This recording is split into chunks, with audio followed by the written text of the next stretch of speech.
Please, to the American flag and to the Texas flag. I pledge allegiance to the flag of the United States of America and to the republic for which it stands, one nation, under God, indivisible, with liberty and justice for all. Honor the Texas flag. I pledge allegiance to thee, Texas, one state, under God, one and indivisible. You may be seated.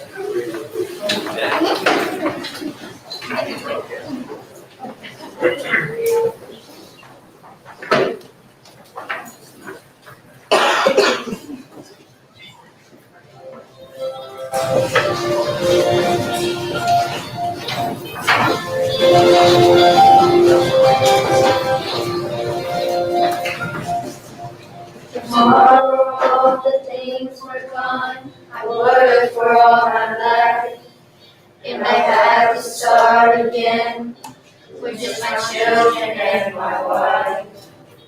I thank my lucky stars to be living here today, 'cause the flag still stands for freedom, and they can't take that away. And I'm proud to be an American, where at least I know I'm free. And I won't forget the men who died, who gave that right to me. And I gladly stand up next to you and defend her still today. 'Cause there ain't no doubt I love this land. God bless the USA.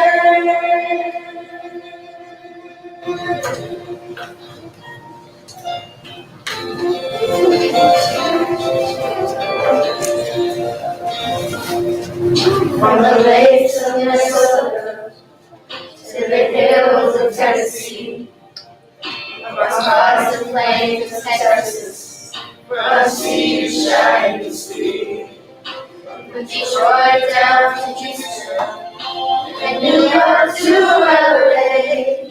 There's pride in every American heart, and it's time to stand and say that I'm proud to be an American, where at least I know I'm free. And I won't forget the men who died, who gave that right to me. And I gladly stand up next to you and defend her still today. 'Cause there ain't no doubt I love this land. God bless the USA.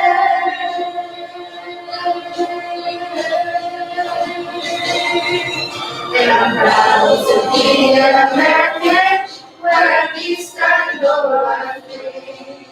And I won't forget the men who died, who gave that right to me. And I gladly stand up next to you and defend her still today. 'Cause there ain't no doubt I love this land. God bless the USA.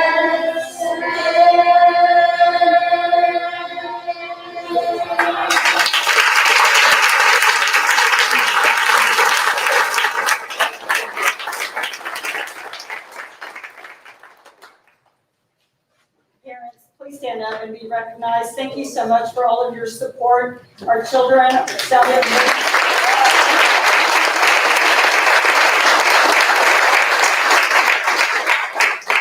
board members, a small token of appreciation for my garden. I hope you appreciate that for the 4th of July. Thank you, students.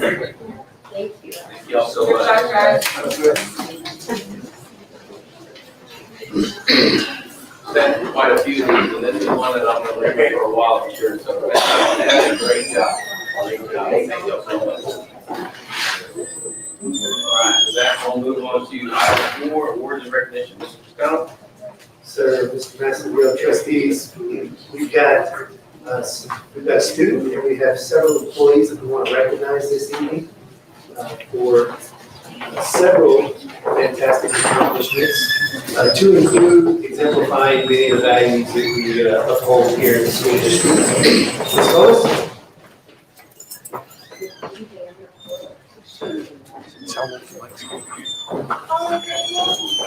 Good evening. Thank you, board members and Superintendent Toscano, for recognizing an exemplary student and several employees of the district.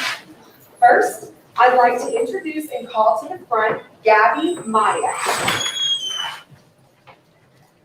Is Gabby here? Okay, we don't have Gabby. Maybe she'll be here by the end. So I'm going to do employee recognitions, and then we'll see if Gabby's. Okay, I'd like to introduce Amanda Middleton for the value of teamwork. She was nominated by Erica Wiley. Miss Middleton is a first-year teacher at East Central High School, and that did not stop her from being a major asset to the team this year. She helped cover classes for other teachers who were out due to quarantine. She takes on additional responsibilities, and she wants to do what's best for students, no matter whose class they're in. She's tutored students from all areas of the campus and has been someone the students seek out for guidance. She is an outstanding employee, and she absolutely exemplifies the value of teamwork. And we thank you very much, Ms. Middleton.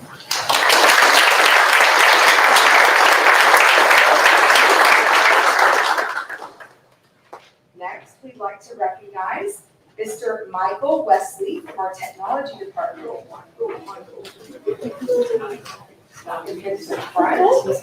He was nominated by Dr. Dykstra. Mr. Wesley is widely respected and a quality team member for the technology department, always pulling more than his fair share of the load without complaint. Mr. Wesley works to bring together all the teams he's associated with. He's a strong contributor, often giving credit to the group or others without naming himself.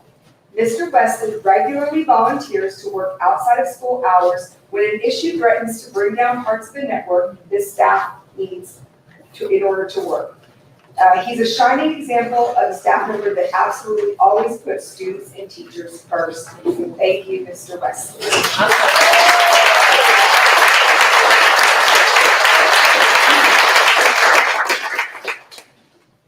Next, I'd like to call up Master Sergeant Terry Caesar. Master Sergeant Caesar is being recognized for the value of diversity. He was nominated by Reva Lubianski. Mr. Caesar is a teacher at East Central High School and an instructor for our junior ROTC. He spends passing periods in the hallway and addresses every student as they walk by as if they were the only ones in the hall. This goes much further than a simple hello or how are you. Master Sergeant Caesar genuinely gets to know the hundreds of kids that routinely pass through the hallway.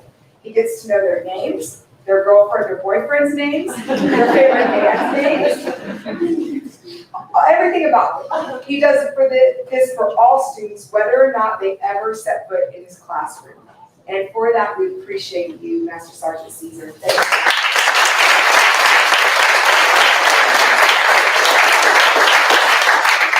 Next, I'd like to introduce Maria Cabrera del Carmen.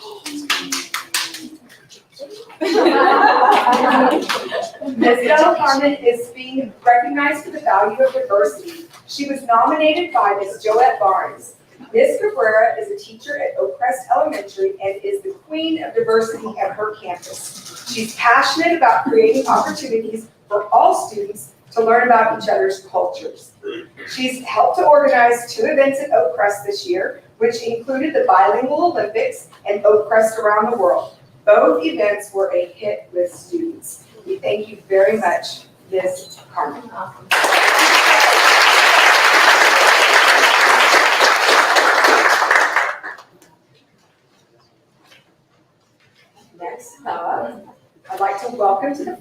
Ms. Kathy Cook.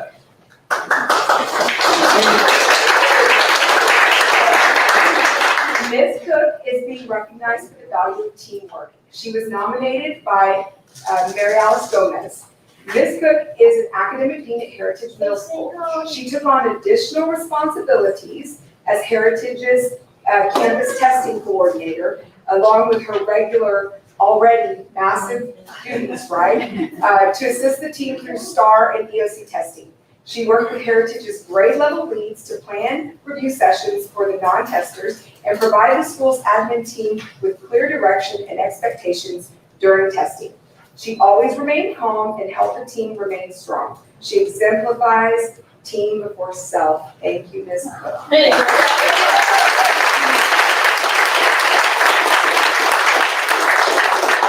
Next up, I'd like to introduce Mr. Richard Pettis, and he's being recognized for the value of persistence.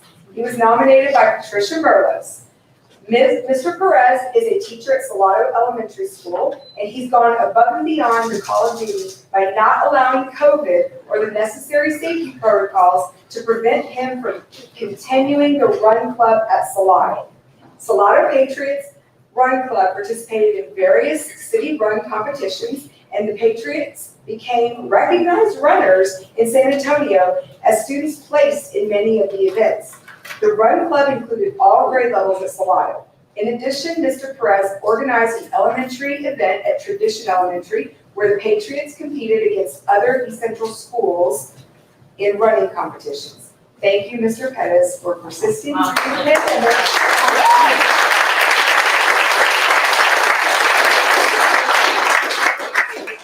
Finally, I'd like to introduce two young ladies from the high school, Ms. Josefina Torres and Ms. Jessica Preciado. They are being recognized for the value of teamwork. These ladies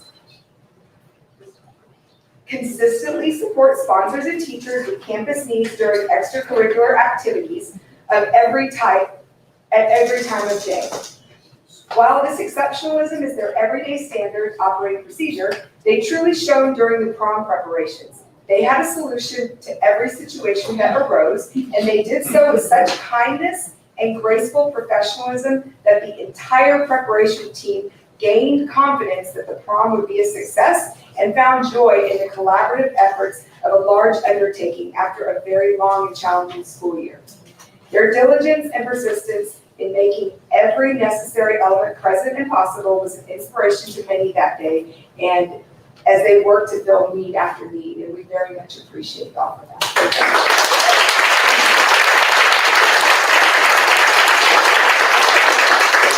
For all the family and friends of our employees that we recognize, please also stand to be recognized.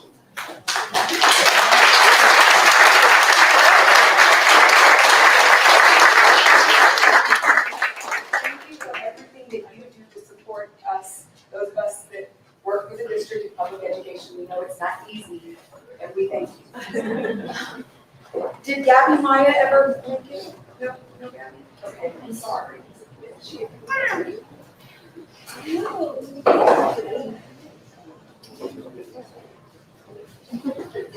Thank you all as well. Congratulations for all your hard work. Appreciate that. We will move on to, for that, we'll take a short recess for about 10 minutes. We'll reconvene at sharp at 7:08 p.m. sharp. Take a short recess. Thank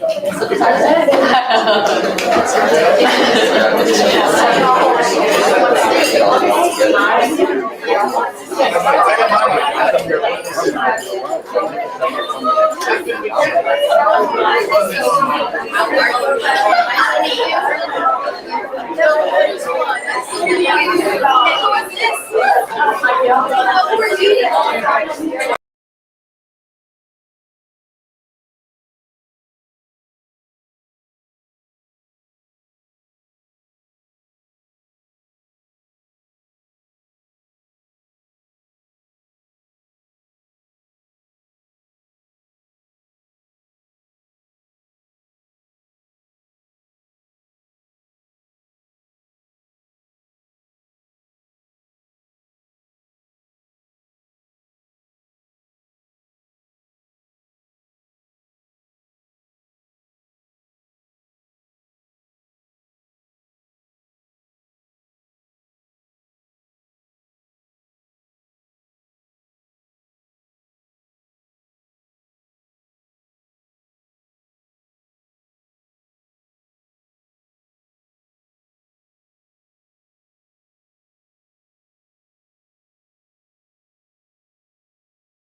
And I'll tell you all about it when I see you again.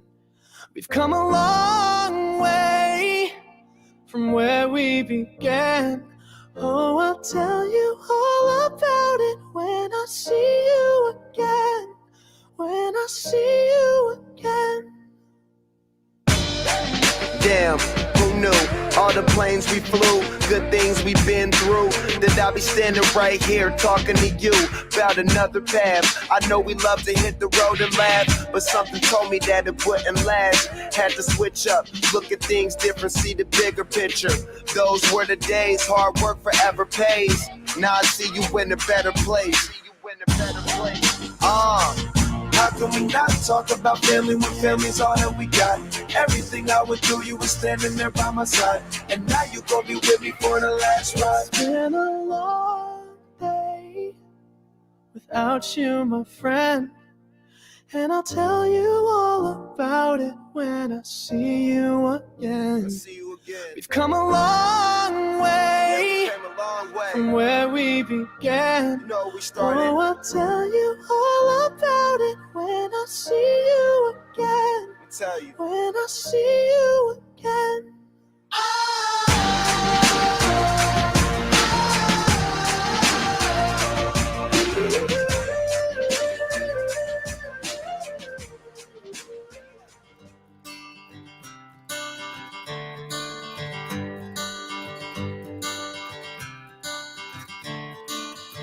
Another turning point, a fork stuck in the road.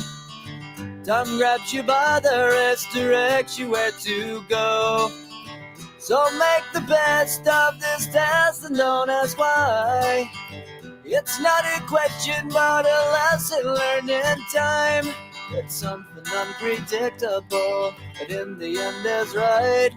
I hope you had the time of your life.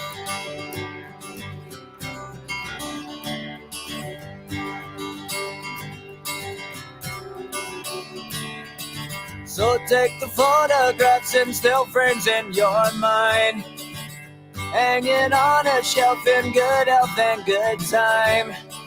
Tattoos and memories and dead skin on trial.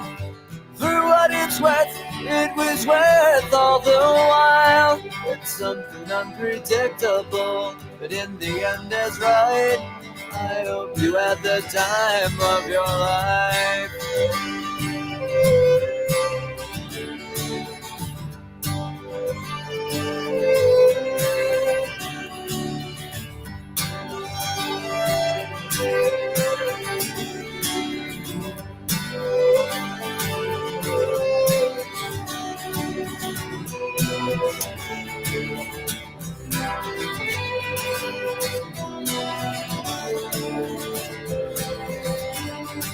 It's something unpredictable, but in the end it's right.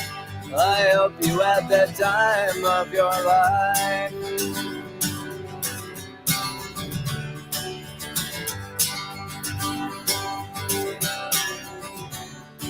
It's something unpredictable, but in the end it's right. I hope you had the time of your life.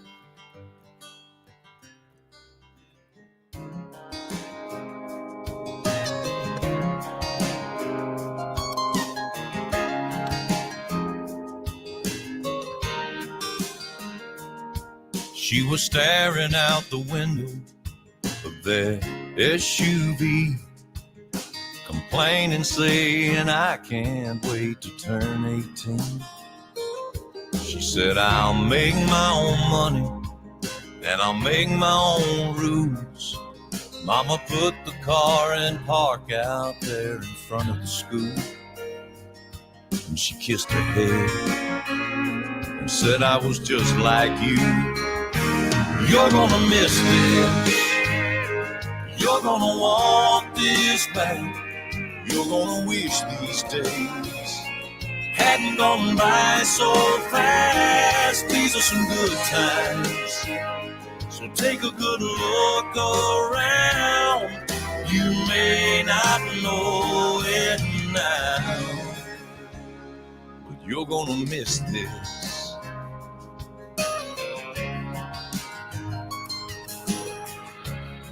before she knows it, she's a brand new bride in her one-bedroom apartment, and her daddy stops by. He tells her it's a nice place.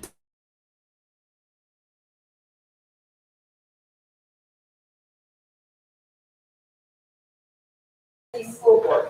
On behalf of all of the 2021 graduated seniors of ECISD, we would like to express our sincere appreciation to Mr. McKay for his compassionate leadership in such a difficult year. His tireless efforts allowed us to experience as much normalcy as possible. We were able to have an amazing prom and one that we will always remember. Our voices were heard, and we had a top-notch in-person graduation at the Alamo Dome. Mr. McKay is an amazing principal. His compassion for all his students is beyond compare.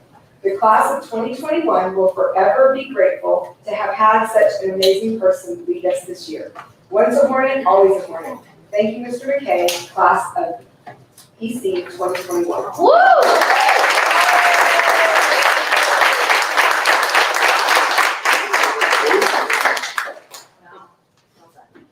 Congratulations, Mr. McKay. Thank you. Yes, thank you very much. Good. Fantastic job. All right, we'll move on to item 6, superintendent reports. Mr. Scott? Yes, sir, trustees, we'll start out with this year's curriculum department update. For that, I'd like to call Dr. Shannon Fuller up on the podium on the board with that update. It's in your electronic packet as well as a hard copy in your listening. Dr. Fuller? Good evening, President Aspel, Mr. Scott, Board of Trustees. All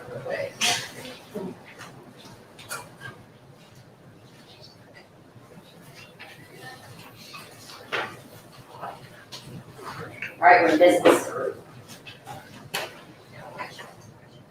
All right, so this evening I am proud to share a little bit with you about curriculum instruction this year at East Central. It's been an exciting year for all of us. And so priority 1 is teaching and learning environment, and this is the heart and soul of what we do in our departments. And so you know that we spend a lot of time on our continuous growth process, really looking at the goals that we set and the strategies that we employ to help make sure that all of our staff and students have what they need, and that's kind of part of everything that we do. So we do a lot of coaching and support around the CG process. It's embedded to all of our structures with our teams. And so it cascades through everything that we do. So some of the fun things that I wanted to highlight was we made about 1,500 instructional videos. Those videos, we turned our offices into like production studios where they had like recording, do not enter on their door. And so we made those videos for students, for staff to utilize when they were at home. So teachers could use it to learn about what they're teaching, or they could give to students and put them on their Google Classrooms for students to use it when they're at home. So very proud about that. We revised or created over 5,400 documents for our teachers and staff to utilize this year to help aid in their teaching and learning. We had 200 students that were certified in industry. Very excited about that, including our first ever educational A1. Our special education department focused and really worked and partnered with Region 20 this year and brought them in. We did professional development, and then they went on to our campuses and did walks with us, really working on the partnerships between general ed and special education and how do we service our students and making sure that those learning environments are the best learning environments for all of our special learners.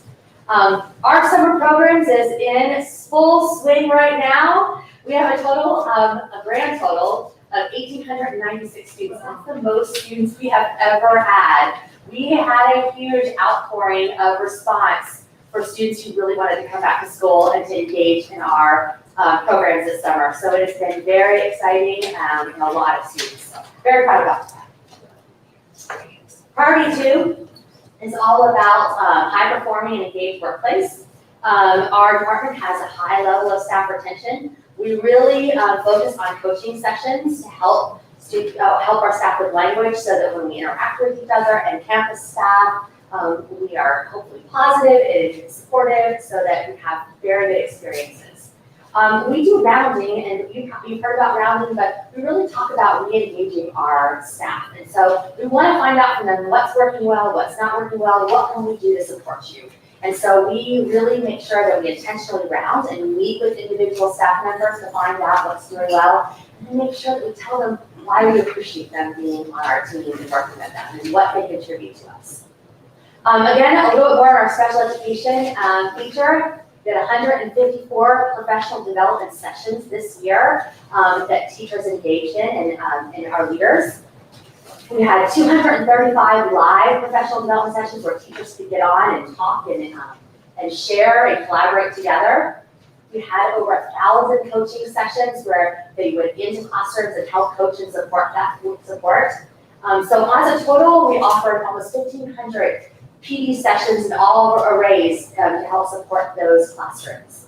Autism 101, we have 365 of our staff members district-wide who have been trained with that. That's generalized special education administration, so we're excited about that. Facebook Lives is something that we have really embraced this year. We offered a ton of them, and our staff really and communities really seem to like it. We're happy to say we did it in Espanol as well. So it's not saying Spanish, but in Espanol for parents and community, and we got great feedback from that. We had 30 PD sessions that we offered for diverse populations across our district, 12 parent and community modules, so parents could engage in, ask questions, learn about different topics, and learn about what we're doing for our classrooms and support for their students. And then we're really working on getting our staff ESL certified, so we've been working on bolstering that and helping support them in those endeavors. So we value our collaborative partners from outside of our district. We work really hard to maintain and bring in new partnerships. We have highlighted up there some of our big ones that we work with. So they help to provide support, money, and we really help our students really get acclimated and learn what's it like out in the real world, right? What are those things that we teach them, and how do they apply those into our community? And so that's something we really work for to help our students be successful. We have a tracking system on our partners, and then really we want to elicit that feedback from them. What's working well for them? How can we be the best partner that we can be for them so that we're their number one choice? Because we want our students to have those opportunities, and so we want to make sure that we value those partners and get that feedback. And then lastly, resources and operational excellence. We have been very fortunate over the last several years to be able to purchase some really nice resources for our staff and students. But we know that lots of hands on them, we have to make sure that we take care of them, that we are able to track them, that we keep up with them, that they're in good shape. So each year, as they go out to classrooms and in the hands of our staff and students, that they are utilized and in good shape for them. And so we have, you can see there lots of pallets of new things coming in and unboxing them, we barcode them and get them out to classrooms as fast as possible so that we get them in the hands of teachers and students. So we're very proud of that. We work really hard to make yearly plans. We start the process in January for the following year. We create campus and department teams where we talk about what are our needs through the CD process and then how do we plan around those needs, really talking about professional development. What are we going to engage in? What are those resources that we need? So we go through an extensive, almost 4 or 5 month planning stage where we really work on that to make sure that our next year is planned appropriately to meet the needs of our staff and students.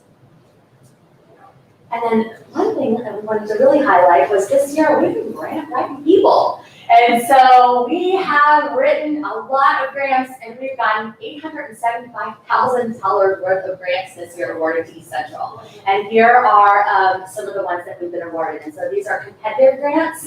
And so we have to submit them and then we don't just get them where they're normally scored by, and then we get them based on quality. And then a lot of times, several of them out there we were awarded because we've been good partners in the past and they know and trust that if they're going to donate money or give money to us, that we're going to be good stewards of it and really make sure that we leverage it in the right way for our community and staff and students. So we're very proud of that. And I think the biggest thing I want to share is that I have the best team ever. curriculum and instruction team is amazing. They work so hard. Many of them are here this evening, and they partner with fantastic principals that are in the room. And I think it's the synergy between that that really makes it phenomenal. And so I'm very thankful for that, for the wonderful people at this program. Thank you. Any questions? Dr. Thorpe. Yes. Question, the certified education aid, Yes. does that include this Texas certification for being in the classroom? Our age required, is that certification? Right? Yes. Say what? Those students can walk into any classroom as an education aide, starting in August of this school year. Okay, so that's somebody we can talk about. Yeah. Cool. Thank you. Good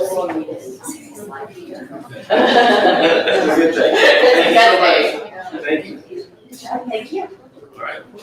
We will move on to agenda item 6.2, Mr. Stone. Dr. Fuller will stay put for a moment as we bring quarter four's external scorecard to the board for review. You've seen quarter 1, 2, and 3 thus far. When you hit the link in your electronic agenda, it's just like it does on the monitor in front of you. And there's 2 different documents for each quarter. One is the signaling scorecard. And of course, that shows all of our community-based accountability system key questions. And for each question, they're aligned to each of the Central ISD priorities that they correlate to. And then you'll see every campus and department, 3 big departments in the district.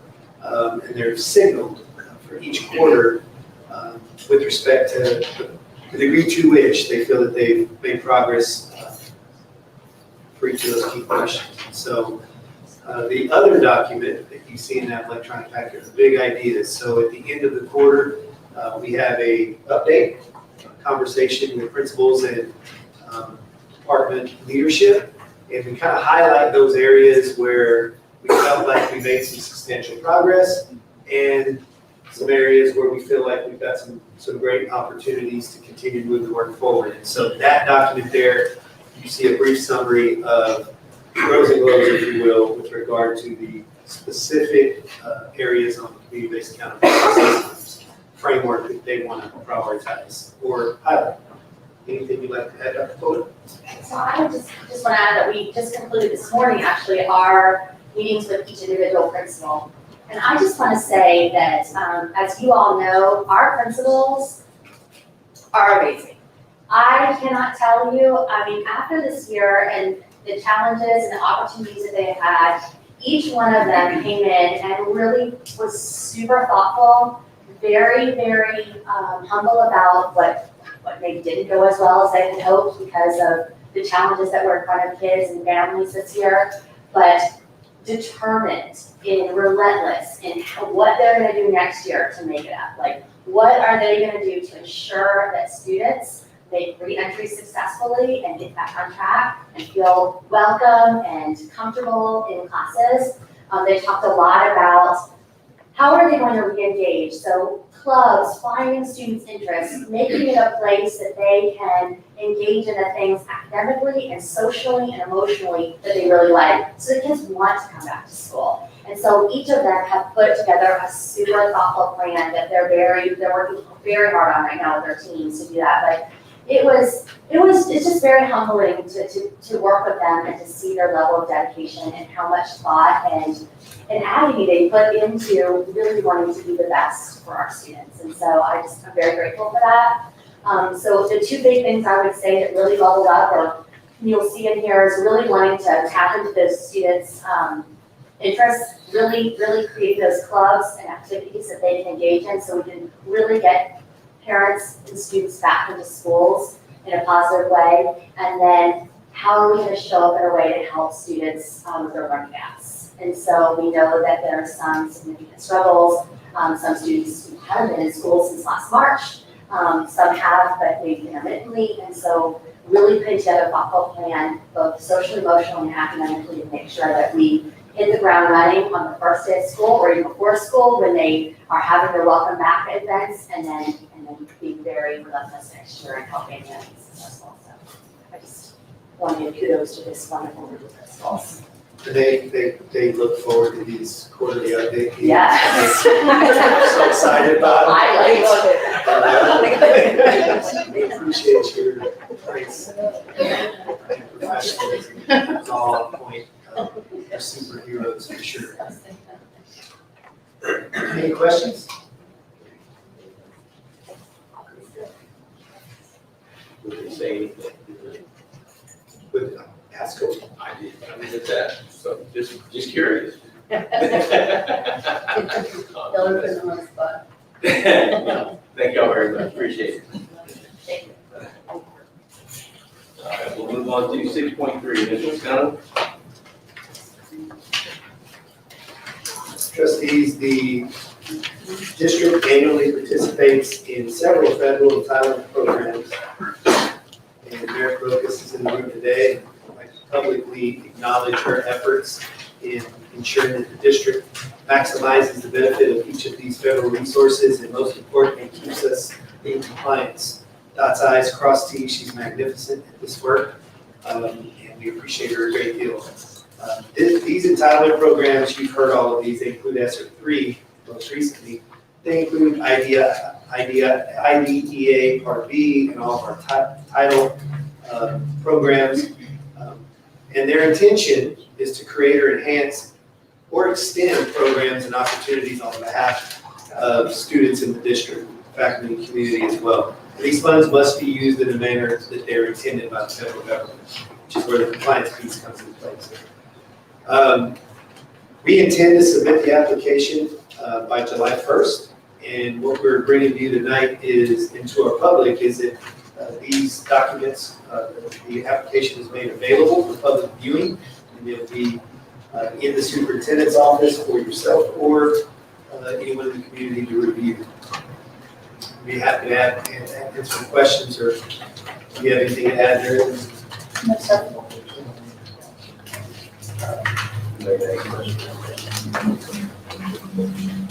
Thank you, Mr. Scott. We'll move on to 6.4, resolution of the board regarding ESSER and policy, TV, local, state, and federal revenue sources. Mr. Scott.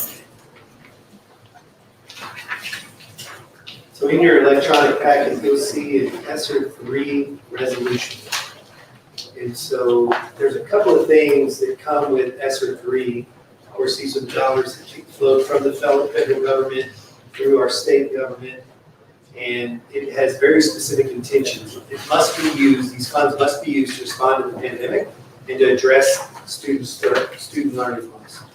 And so it is a requirement of a local board of trustees to publicly adopt this resolution. It says to acknowledge that you understand, that we understand that this is the intent of these dollars, and that we're going to follow the Texas Education Agency's published guidance on how these funds can be used, as well as follow all local, adhere to all local compliance requirements.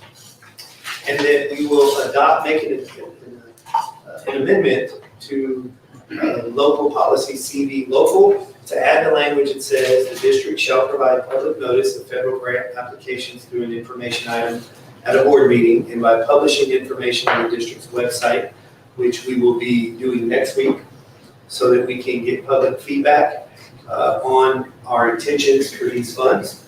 And the board will not have to approve the plan, but will need to approve any of the spending with regard to any of the consultants or any of the supports that we procure using those funds to address the specific things that this funding is for.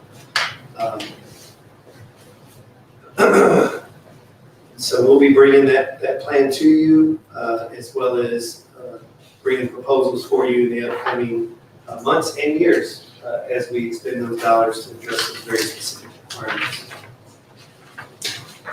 So you have to answer any questions the board might have about this particular resolution.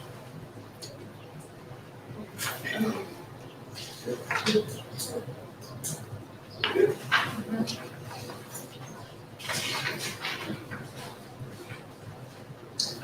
We're gonna get asked questions when we see that report. Absolutely. Yeah, we'll be putting the plan out for public review next week.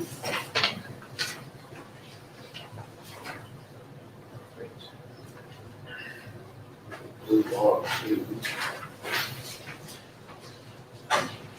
25, personnel report, Mr. Stone. Month of June, of course, is always a very active time for talent acquisition. There's a lot of movement among staff. The HR department is very busy, as are all of our campus principals. This is probably 80% of what they do this time of year. Is interview, recruit, and hire the best talent we can possibly find. And so you'll see in this month's personnel report, lots of activity, folks retiring, resigning, as well as folks coming on board. So, as is always the case, if you'd like any additional information about any of the information you see in this month's report, please let me know and we'll get that for you.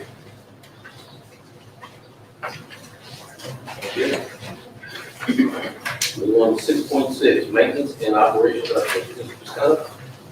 Yes, we'd like to bring John Thomas possibly, and Keith Bourne and Julio Alonso, or two of the three, up to the podium to share this year's maintenance update. Yeah, let me have it. You got it. You got it, John? Yes, sir. Thank you, sir. Got it. Close eye now. So this update is also in the electronic packet as well as this packet. Just a moment, it'll be on the monitor.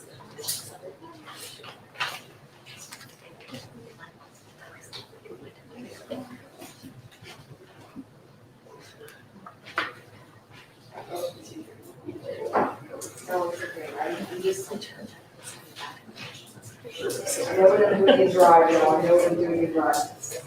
There we go.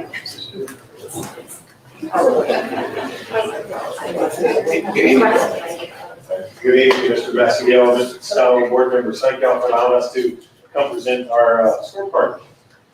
Like everybody in the district, we have the same priorities across the line, so we're in line with everybody in the district. Priority one is teaching and learning environment. We've done well this year.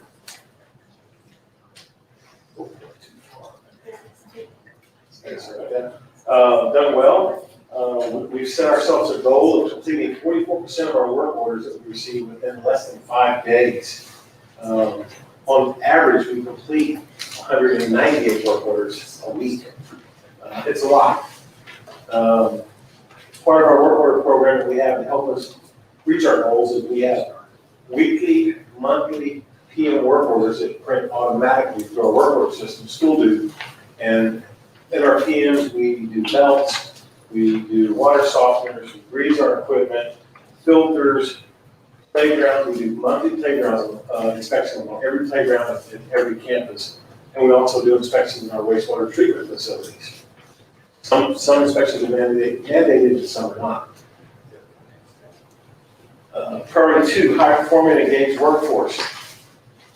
One thing that we hang our hat on, and we have safety meetings, Shannon will attest to it, we can brag that we have the lowest workers' comp claims in the district. Generally 1% or less of all claims. And that's not by accident. We talk safety. We see guys doing things wrong, we bring it to their attention. Growth plan, that was a goal we had last year. As of yesterday, Julio and I finished our coursework for our CASWELL certification. In a few weeks, we'll be able to get that application done, and we'll have that. That's been a 2-year process, 3-year. Another thing, Julio's a member of TEMA, which is the Texas Energy Management Association, and he is also on the board, the state board for TEMA. It's a high recognition and brings recognition to our district. Another thing that we really push and we appreciate the board improvements was the retention incentive. We have a goal of 80% of our department attaining that incentive every year or every quarter, and we're getting there. Unfortunately, COVID this last year has been kind of messing things up and whatnot, but we worked hard at it. All right, under priority 3, inclusive and collaborative partnerships. We have some of our mutual partnerships with CPS, SAWS, East Central Water, all our energy providers, CT Buildscapes. First, I'd like to talk about our energy providers.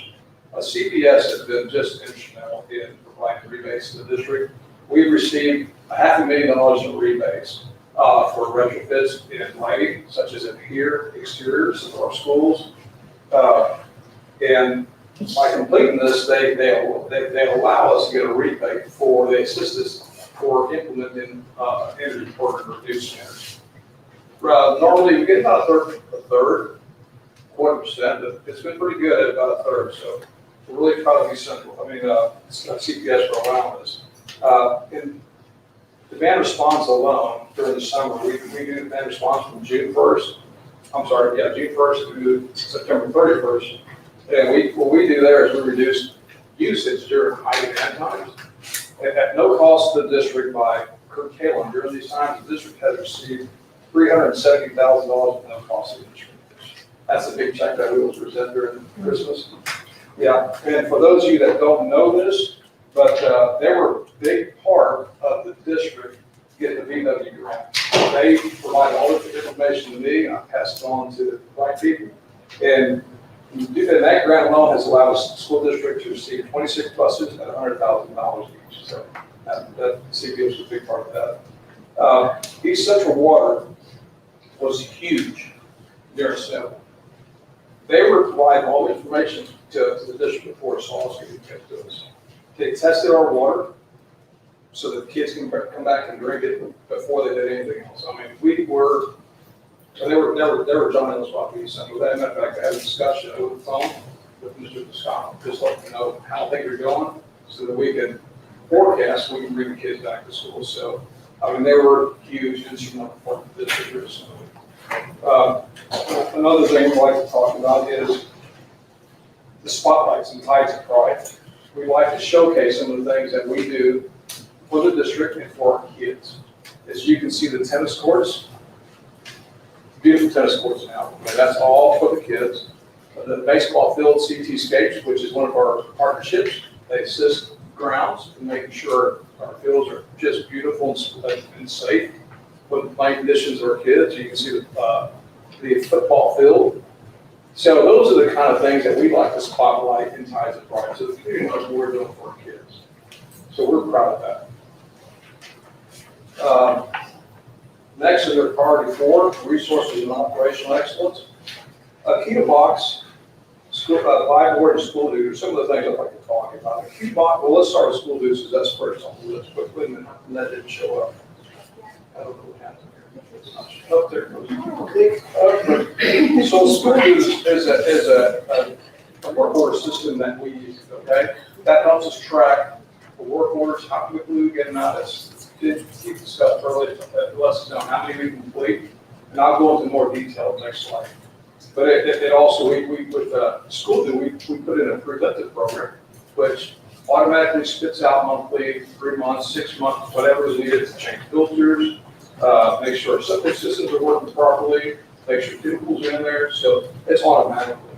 I mean, we can go back and prove that this work is getting done just by pulling up data from school do. An asset program that we're in process with right now is Key Box. This is an asset management program that we're using. We're about 50% complete. This program will help us go to any school, any classroom, anything, and it's all web-based. We can pull up classroom 301, and it'll give us all the equipment that's in there. We no longer have to wait till kids are out. We pull it up. We know what air runs in there. We know what pull stations in there. It's going to help us expedite the process and get things done for it very quickly now. We're hoping that by the end of the summer we'll be 100% and running full speed with that. Buy board, through budget line, we use them, which helps purchase things quickly because we're part of the cooperative that the district uses. We save money by using them. All that's contractual price in advance, so it helps Ms. Judy Burns with budgeting as well. Yes, ma'am. And lastly, I would like to talk about a KPI. So this is part of school, and this is how we track the work orders that is completed, a timely manner. So total work orders completed from 9/1/2020 to 6/7/21, which is the last day we can pull, was 6,619 work orders. As you can see, less than 5 days, we completed 44% of those. Those are the more mundane, easy work orders that we have parts of stock, et cetera, we get in, get out. The ones that are 6 to 30 days may require POs, parts ordered coming in, will take a little bit longer. And the 30 plus are the ones that we're waiting on, parts that need to be manufactured possibly or during Thanksgiving, Christmas, spring break that would require, it's more of a project. It takes a little longer to complete those. But as you can see, that's how we can track what's going on in our work order system. So we're hoping that we can increase the total work orders completed by 5% next year. Unfortunately, I don't have data to provide for last year, but next year we'll have a comparison based on this. Anybody have any questions? All right.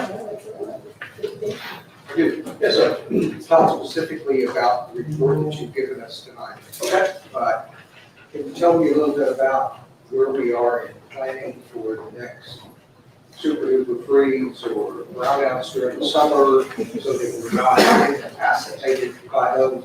I know that Mr. Toscano and I had a couple of conversations about the freeze, about us not being receptive to the county marshal, fire marshal telling us we couldn't turn off the water, and we ended up having a lot of damage for that. So we're going to be in that kind of planning cycle for the next thing that's coming up. Oh, I'd love to answer that question. Yes, absolutely.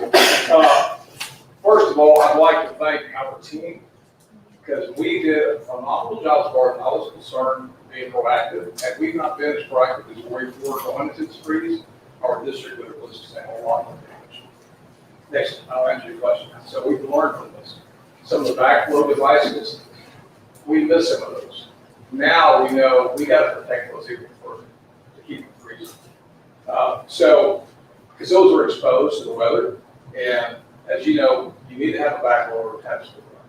Some of those diaphragms froze and kind of got oblong, which caused some leaks.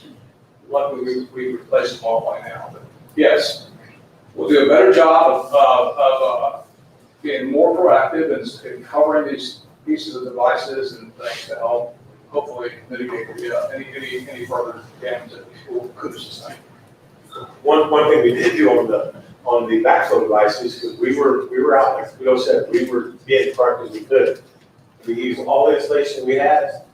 Last minute, we go to Lowe's, we get an emergency PO. We bought rolled insulation. And we wrapped backflow devices and they got shrink wrap from the warehouse and shrink wrap that to protect it from trying to keep that insulation from getting wet. We pulled every trick we could. We thought about out of our hat. And like Will said, we saved a lot of things that by being proactive. We started shutting water fountains down that week before the snow would have been hit. Because we felt though, if these guys were half right, it was going to be bad. And it was bad. So we saved quite a few things. Unfortunately, some things we just couldn't. We learned something about water fountains. There's an interior bladder, you can't break them. So, unfortunately. But we try everything in the world. We know now where everything is at. And we'll just, we like always do, watch the news and plan and plan for the worst and hope for the best. So there were a few exterior water fountains. We had some issues with a couple were antiquated that we're going to go ahead and shut down. Then there were a couple that were on the exterior that we thought we'd shut down, but found out they have an interior water bladder. So knowing which ones those are, either planning to relocate those or knowing we're going to have to be a little bit more concerned with protecting those particular units. One thing you did mention earlier that I think is worth mentioning in regard to our partnership with EC Water, when we were opening our buildings back or preparing to turning water back on, they did a phenomenal job of sitting with us and then they would turn the water on while we were in the building that they were charging back up. And then they would let us know, you got a leak in there. Turn it back off, we find it, repair it. So they didn't turn it on without us, they just flat out charged the whole district up.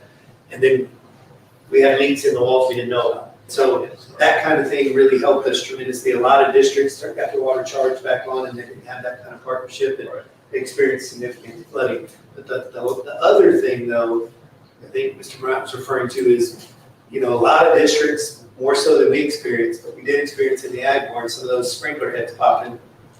And the fact that we couldn't turn that water off because of life safety reasons, but that was a source of water damage and flooding for so many facilities across the city. Again, fortunately for us, we didn't experience the major damage because we weren't present enough, quick enough. But I don't know if we learned in a lifetime event like that, which might happen every year now, who knows? Has there been, or could there be conversations with fire marshals to, I know you, I didn't, spoken into existence. Oh my God. That in that situation, to avoid sprinkler heads popping and that sort of thing, is there a contingency plan? That's something we probably need to discuss with them, because of course you can't shut that down. I mean, I guess with the kids not being, but you really can't, because then you're gonna have fire alarms go on. It's gonna drop pressure, it's gonna just start sending fire department. I think that we have a fire issue or some type of fire system concern. So that's something. Which by the way, with all the power issues we had, alarms were going off left and right, and you couldn't put it on, you couldn't turn the alarm off. So then RPD's responding, local fire departments are responding, our maintenance guys are responding, and it's just one after another. It's just kind of, I think everybody's kind of, probably be good for us to to have an after action kind of review with the local fire departments and fire marshal and kind of say, what have we learned that we might be able to leverage to do differently next time? Yeah, an after action process to say, okay, these are the major things that we experience. We know we can't do anything about this one, Right. but we can do something about this one. What are our options? And I guess the second part of my question was about what's going to happen this summer when we start experiencing some of these brownouts in our campuses and in our food services department, where we may have product in refrigerated environments, and we're going to lose power for those refrigerated environments. Well, one of the fortunate things is we do have a monitoring system, so we can tell if something goes down on the weekends during the week. So we are actively moving things if that were to happen, okay? But we are in the process of analyzing some of those electrical, some of the backflow. We haven't just got here. We've had several discussions about, especially when it comes to budgeting, what it's gonna look like to make some of the replacements and do some of the things to be a little more forward-looking as you get to that. So brownouts, we do have a kind of an action plan, if you will, if we have those situations at each campus right now. But yes, to answer your question, we do and are in the process of analyzing some of those things. And especially from a budget standpoint, this is gonna take some money to upgrade some of the systems, right? To do some of those things that we're talking about. But we are actively looking at some of the things, especially electrical and plumbing, to answer your question. Yeah, power really is concerning me. I see states that are so overjoyed about demolishing a coal-fired power plant, and they're talking about all their green energy. And I don't know how much energy we would have generated during the freeze to begin with. And I'm not sure how much energy we're going to be able to generate over the summer if more of these coal-fired power plants go offline and we don't have that steady source of power. And we have looked at some generators as well. Yeah. So to let you know, we've talked about that. We've looked at some on trailers. We've had some discussions about that if we were to move it around the district. So we've looked at and priced some of those in some discussions we've had in the last couple of months. We haven't moved forward on it. That during that period of time, I had some conversations and I was really overjoyed with the work that y'all were doing. It's obvious that y'all were out there, that you were working with our suppliers, that you were really doing a great job keeping the damage down. So I don't in any way me to imply that what y'all did was the right thing to do, or that you didn't do enough. It was a superhuman effort that y'all went through during that time when most people couldn't even get out of their houses. And you were at each one of our schools and working with our vendors. So I really appreciate the work that y'all did for that. And appreciate the fact that you're looking at how to mitigate those in the future. So I'd like to take what Mr. Fiscone said just a little further. These people were so instrumental. They came in on Saturday when they were off to assist us, turning on each school, each facility. So on their day off, they paid their guys overtime just to make sure the school was up and running ready for the kids on Monday. That's what I would expect from them. Yeah. I wouldn't expect them to say, I'm sorry, it's our day off. Yeah. Water at my house needs to be on 24/7, so they need to be working 24/7. Yeah. But I mean, And one thing on that note, Mr. Brian, it wasn't just us. You know, we were on the phone with the East Central Police Department. Chief he's got his team out. Hey, Chief, we're headed here. Been there, you're good. We haven't been here yet, or we'll go there. So it wasn't just the maintenance department. There was a lot of players in the district that was out and about, slipping and sliding and having fun in the snow, but it wasn't just us. There was, the police department was out there a lot too. And it was nice because, you know, we're trying to cover 199 square miles. Takes time to get around. Appreciate the teamwork. Thank you. I think you have a really valid point. We will continue to look at that, sir.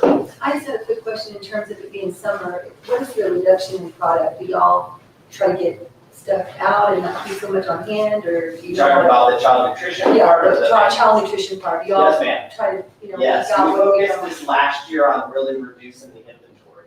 So we're pretty low compared to what we've been in the past for sure. Okay. Yes, ma'am. Thank you. The only challenge we're gonna have in gearing back up is we're running into a lot of product shortages because of labor. So you've seen some chicken shortages, stuff like that. So I think that's gonna be our challenge when we start next year. But we don't want to carry all that inventory over the summer. Yeah, all right. Thank you very much. Sure. Thank you so much. Great job. Appreciate it. All right, we'll move on to 6.7, upcoming events. Couple of things in your June, July calendar I want to point out, trustees.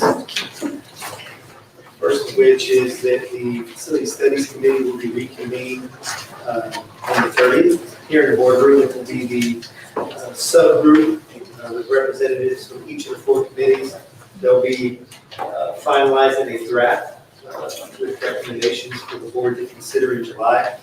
And then in July, on the 8th, the board has a special meeting, and the agenda item for that meeting is to discuss the work of the Facility Study Committee and share with the board what their findings and recommendations potentially are looking like. And then, of course, all the associated potential costs, what bond financing might look like if the board chose to go that direction, and what subsequent tax impacts might look like as well. And then on the 20th is the regularly scheduled board meeting, and at that meeting, the Facility Study Committee representatives will be making a recommendation to the board for consideration. So a couple of really important meetings on the horizon. You'll also see from the 12th through the 16th that there is a Holdsworth leadership training as part of the 5-year partnership that we've been selected to participate in as a district. The first week of training for the leadership team, district level leadership team, will happen in Austin at the Corporate Training Center, the Holdsworth Center that week. And then really quickly, we're ramping back up. So district leaders from across the organization will be in Patterson on the 21st and 22nd for our annual DOT. And so normally, Mr. Massengale would welcome the lunch on the 21st that morning, but of course we welcome any trustees that have availability that day to welcome all the leadership back. It's 2 long power-packed days, so if you could be there, that would be fantastic, first thing in the morning. And then on the 29th at Legacy, we'll be bringing our new teachers into the district. They'll be there on the 28th and 9th, but on the 29th, we'll actually have them convene in the cafeteria. And again, Mr. Maskell would welcomed them that morning in person, and we welcome any trustees that could be there to say hello to the new teachers in the district. Any questions about any of that?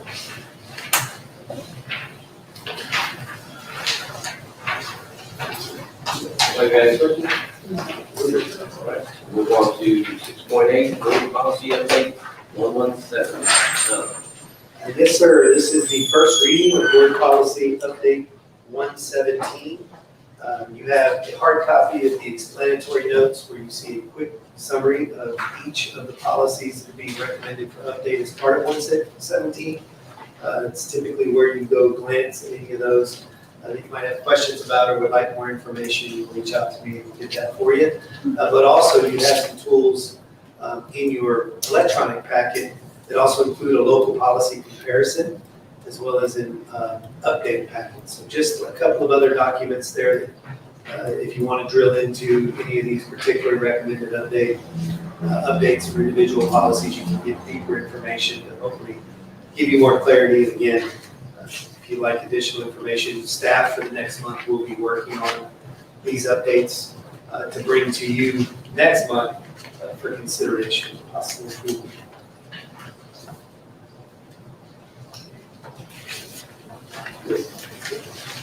All right, we'll move on to the action agenda items of the night. So we'll start out with 7.1, ECS 2021-2022, employee compensation. Ms. Dunn? Sir, in your electronic packet, trustees, you have a link to the compensation proposed salary schedule that we'll be sharing with you tonight. But in your miscellaneous packet, you have a hard copy if you'd like to follow along with me. I'd like to highlight some of the key changes. And if you'll recall, at our goal setting workshop, or our last workshop, Ms. Barnes had shared in part of her presentation to the board that with regard to teacher salaries, that since the implementation of House Bill 3, given that the board has always had a very conservative approach to fiscal management, and that we've been really responsible and had a low $1 M&O tax rate, as a result, kind of got punished because of House Bill 3 funding formulas. The districts that had maxed out their M&O all the way to 117 actually generated more revenue and then had to turn around greater compensation increases to their employees than we were able to do. And so as a result of not being able to give an increase the last 2 out of 3 years and then giving an increase based on a low M&O rate when compared to other area districts, we found ourselves below the average in the San Antonio area. And what I heard from the board was take a good look at it and see what we can do to get us into a competitive environment. And so what we're bringing tonight is what we believe gets us back into a competitive environment, knowing that other districts in the area are going to do 2 to 3%. That to simply do 2 and 3% is going to leave us right back where we currently are. So Ms. Burns and I have spent the better part of the last month really taking a look at this and seeing what we can do. And so the first thing that we think makes sense is to increase the starting teacher salary to $54,100. The second thing that you'll see is that with regard to admin pay grades, we're recommending a 3% increase. Prior to that 3% increase, we're going to be moving the minimum, midpoint, and maximum up 6%. And so that 3% increase will be based on midpoint for their pay grade, the new midpoint, after being adjusted up 6%.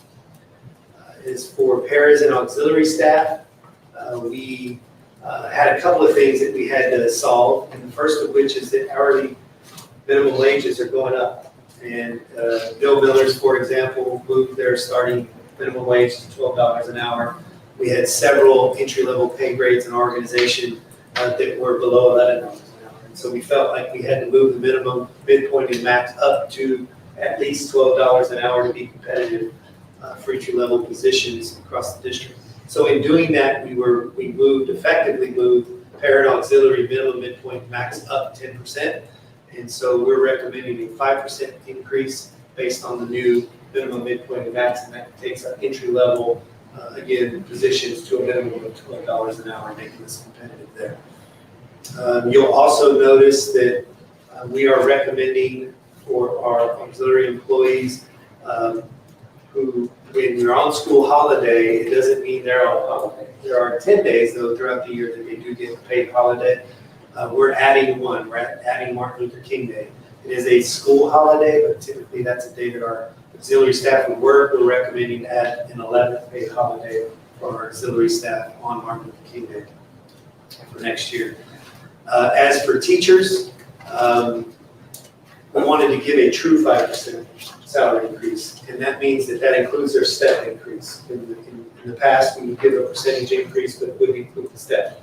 So in doing that, we're seeing that the average increase for teachers across paid years of service is about actually 6.5%. So some are closer to 5%, some a little over that. It depends on where they fall. But it's a true 5% plus a step, meaning that the average is 6.5%. The average teacher pay increase is around $3,600. So it's a substantial pay increase. You'll also see that we have realized that now that we have consolidated our elementary dual language programs into an East and West magnet, Oak Crest and Salado, that staffing continues to be a challenge. It's a very competitive environment, right? Everybody's looking for bilingual teaching talent and bilingual teaching or bilingual leadership talent.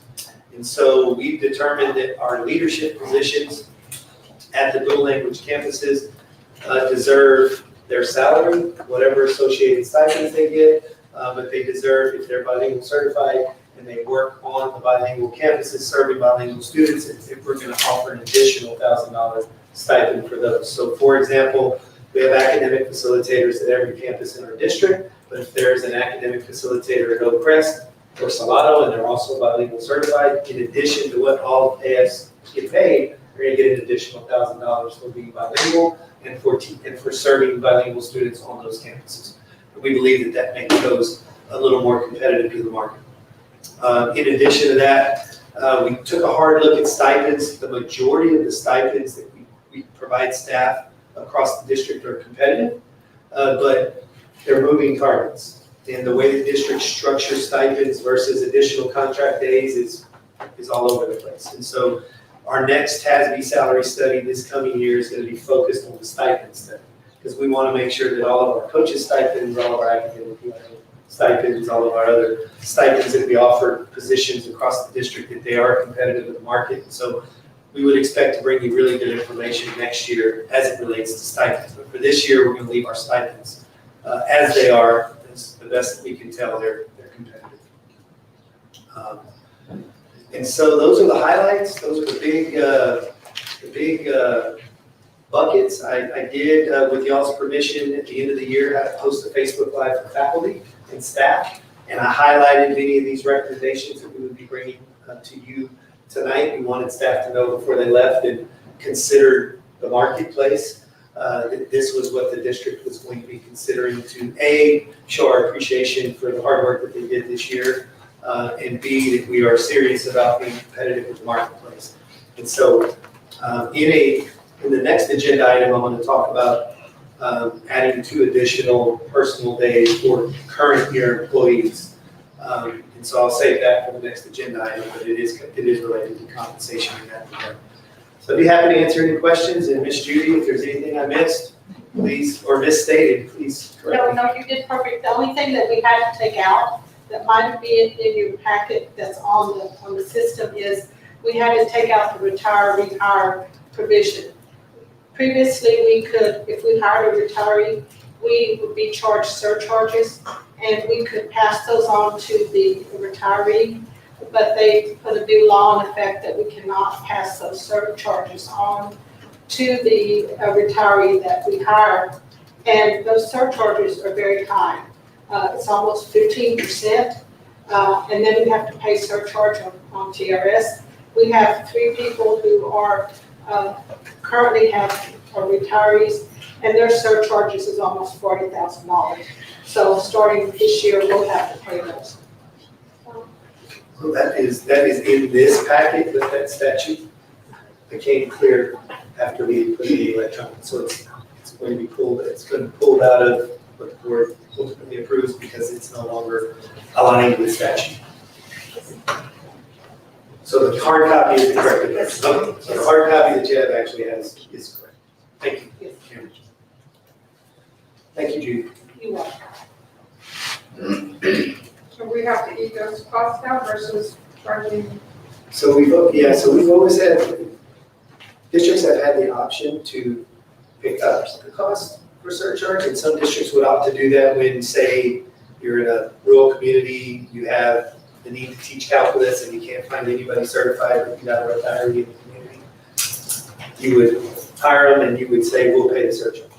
But our district has generally had those challenges, and so historically we pass that surcharge back on to the retiree who's double dipping, if you will. And that's why the surcharge exists. And as Ms. Judy said, it's a very substantial surcharge. I will tell you, most of our counterparts around here, they won't hire a retiree. We were one of the very few that did. Yeah, so I did, to that point, I polled superintendents in the area, and I'll give just one example. Northside ISD obviously is much larger than us, and they do pay the surcharge, but they have less than 5 retirees who are on their teaching force, and they have over 100,000 students. So, unfortunately, the statute will further de-incentivize districts from hiring retirees. But it's the current reality for the employees that we have on staff that pick up the surcharges.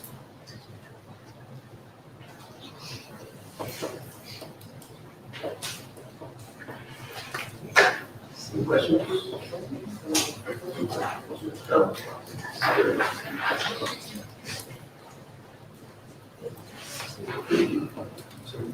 Mr. President, I recommend board approval of the 2021-2022 employee compensation schedule as presented. We have a recommendation from the superintendent to approve the 2021-2022 employee compensation schedule as presented. Do I have a motion? We have a motion from Mr. Victor Garza and a second from Del Brazil. All in favor? Aye. All opposed? Motion carries. All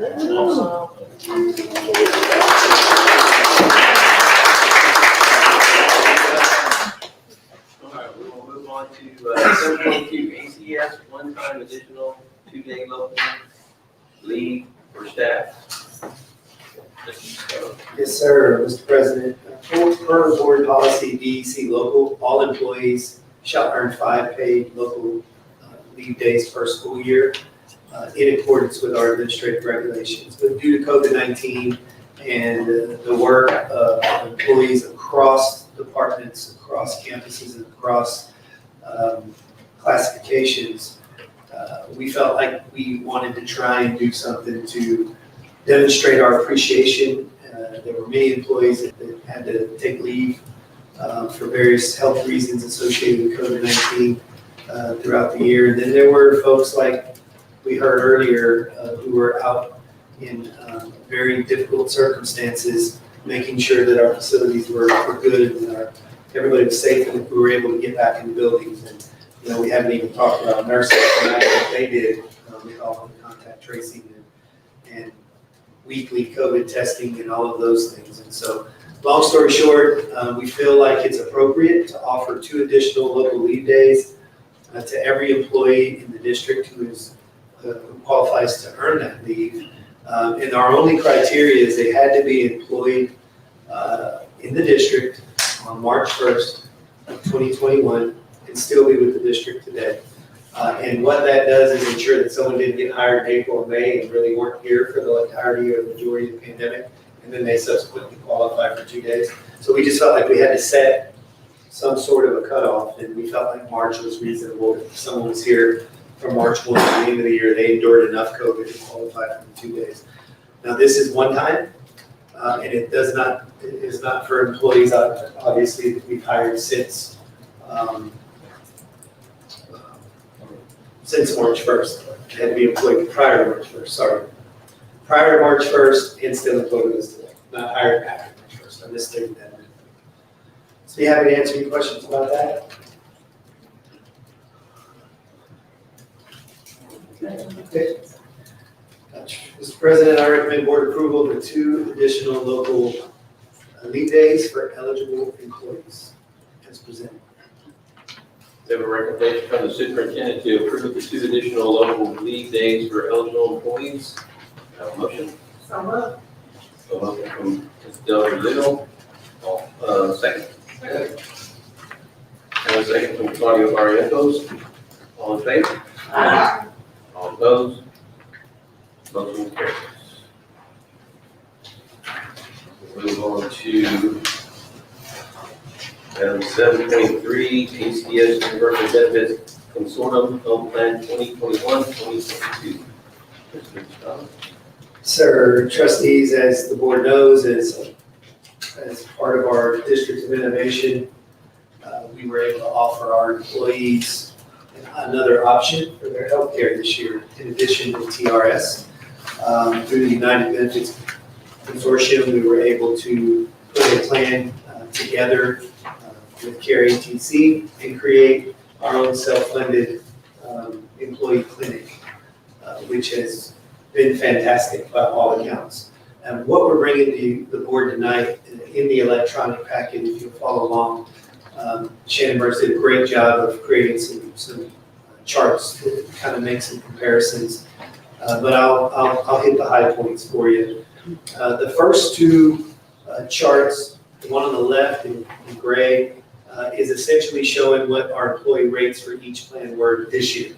And this year, we were again able to offer a high deductible plan. It was at no cost to the employee.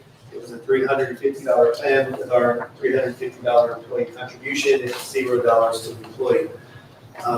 What we're proposing this year is a 7% increase to premiums, which will all make sense as I move along in this presentation momentarily. But we're also recommending that in addition to that 7% increase, the district's going to increase its contribution by $10, offsetting that increase. So on the table on the right, you'll see what their what employee rates will look like. So the high deductible plan that was $0 is going to go up that's going to go up $25. However, with our $10 contribution, it'll cost employees $15.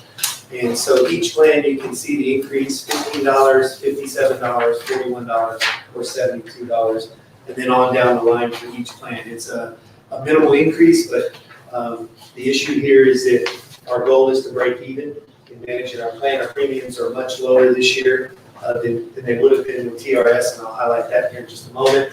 Our employees had no copay when they went to the doctor, almost no cost or low cost for all prescriptions. And our goal was to make sure the clinic was accessible for all of our employees, and so we made it a full-time clinic. So we prepaid for the cost of making that position available full-time. Our biggest opportunity for next year is to increase utilization. We had about roughly 47% utilization. So we've got a lot of room for more employees to go, but people still don't go to the doctor until they're already sick. So this was all an effort for us to really push wellness. So we're going to educate. We're going to bring a team together representing every campus and department. It will be our benefits task force. It will be the champions for this. It will be our primary points of contact that will train and develop and teach in respective departments and campuses, because we got to educate folks on what this clinic could actually do for them. It's not a primary care clinic. They don't need to get a primary, they don't have to identify a primary care physician and get a referral to go see specialists. If they're in network, they go. And so this is a tremendous benefit for our employees. But the marketplace is such that we're going to have to increase it a little. If you go to the next 2 charts, it shows what TRS rates were if employees took TRS last year and what they would be this year with TRS's rate increase and our $10 additional contribution. And you'll see that what I just mentioned a minute ago was $15, and then TRS's high deductible plan would be $69 increase. So it's more than 4 times an increase if they're on a TRS plan versus if they're in the UBC. And then if you go to the last set of boxes, The one on the bottom left shows a side-by-side comparison of the UBC plan versus the TRS plan next year with our $360 contribution. And ultimately, what I want you to see is that for employees on the UBC plan, for employees on the UBC plan, their annual cost savings as compared to if they were on the comparable TRS plan, $648, $2,304, $1,450, $2,736, and so on. So in terms of annual cost savings, when compared to TRS, even though we've got to go up a little, it's still tremendous. And so we still believe it's a tremendous value for the district. We are probably going to be slightly in the red this year. It remains to be seen after the last couple of months of the season, but it's not a substantial amount. We're at about 95,000 in the red this year that we'll pick up locally. But Shannon also did a really good job of kind of drawing some comparisons that are worth noting. The first of which is that our contribution this year, our additional $10 contribution from $350 to $360 a month for each employee that takes the insurance is going to cost us an additional $114,000. But the important point is that in 1920, we actually contributed $378 per employee. Our insurance was so much more cost effective that we were able to reduce our contribution and put that towards the plan and make. So in other words, we were able to invest it in reducing the premium cost for employees. And so now that we're back up to 360, we're still below the 378, which is still saving us $205,000 that we can put towards the plan to keep premiums down for employees. And the other thing that Shannon helped me to understand is at the bottom, the second page is an executive summary for the year. And it's really just projecting that if all of our employees were on TRS with our utilization and our claims and all of those sorts of things, while we're in the red $95,000, we would have actually had, as a district and as employees, paid an additional $1,076,000 that would have actually went back to TRS that would have been unused. And so that was one of the things about the TRS plans is that we could manage our claims, and if our premium cost exceeded our claims cost, where did that go? Went back to TRS. And so we have the ability to manage that. We have the ability to control that. And by doing that, our goal is kind of like taxes, right? You want to break even? Our goal in managing this thing is to make sure that we can reduce premium cost to our employees to the extent possible and get to that balance of premiums and claims. It's a guessing game, but if we get close to zero, and I would consider $95,000 close to zero, we've done a great job managing it. We've done a great job offering a great product. We've done a great job keeping premiums low for our employees. So having said all of that,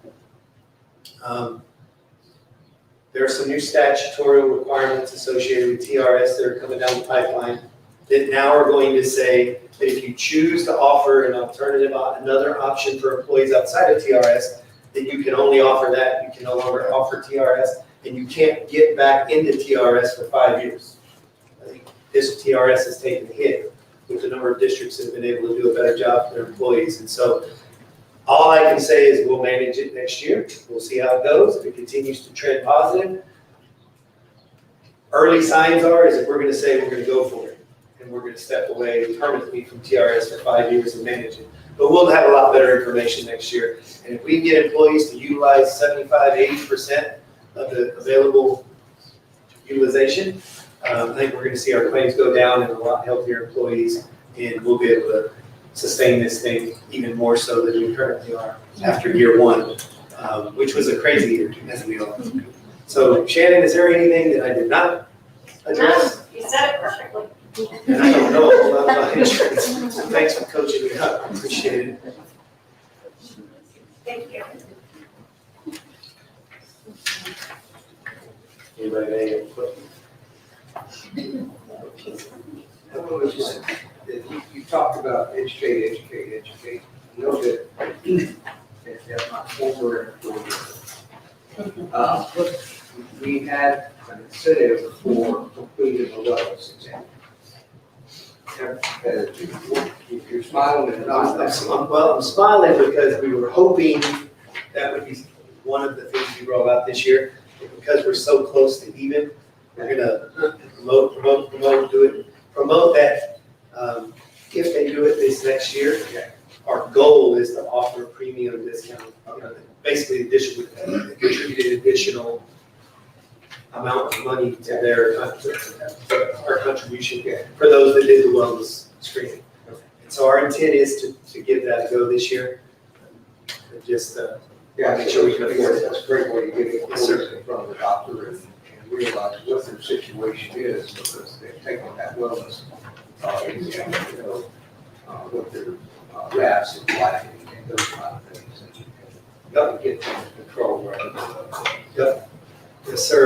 We, as I mentioned a minute ago, we really feel like having a champion, department champion, campus champion. It's gonna be it's gonna be a team that Shannon can educate along the way. I'll give you one example.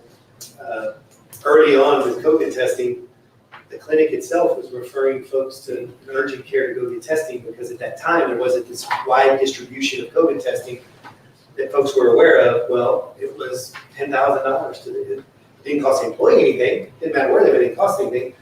But it hit our claims like $10,000 every time an employee did it. Well, Shannon's monitoring this, and she's like, "What are these $10,000 claims?"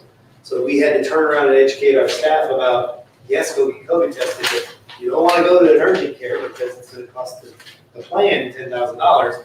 Go to any of these other options. So had she had a team of champions, they could have went back to the respective department and campuses and turned that training around. They could be the go-to person when people have questions or they're confused. They could be the one, helping people understand that this place does a lot of things. It's not just go when you're sick. They do smoking cessation, just for example. This physician does a lot of things that can be taken care of right there. She does a lot of outpatient surgeries right there. We hope to do that. We will get there, and we're strategizing about other ways to increase utilization. And thank you, Shannon, for your hard work on behalf of all the employees.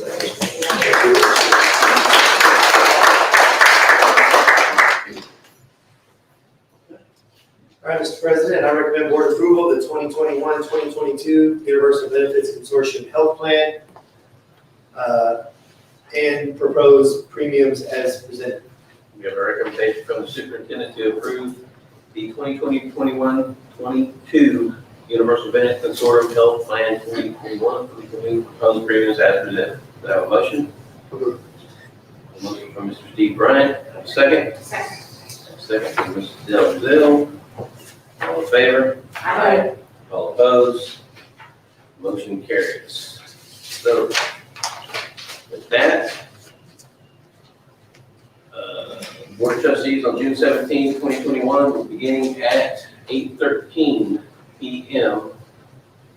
Convene in closed meeting in accordance with the Texas Open Meetings Act, Government Code Sections 551.074, Personnel Matters.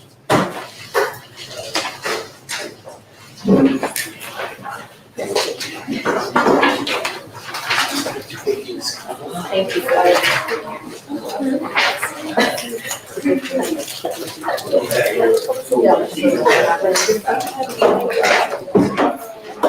Not all of that, right?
attending this meeting at 8:34 p.m.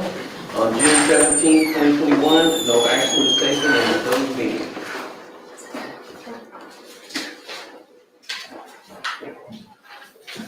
All right. We will move on to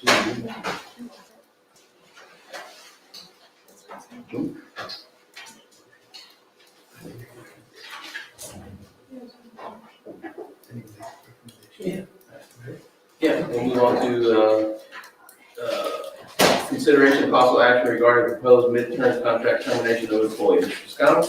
Sir, Mr. President, I move to propose mid-contract termination of Darlene De La Garza based on good cause and further direct the superintendent to give notice of the board's action in compliance with the law.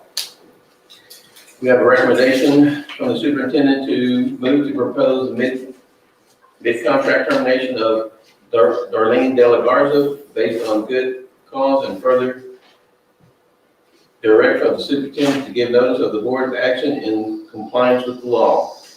Okay. Do I have a motion? So moved. I have a motion from Monique Priestess and a second from Victor Garza. All in favor? Aye. All opposed? Motion carries. We will move on to consent agenda. Would anybody like anything pulled from the consent agenda?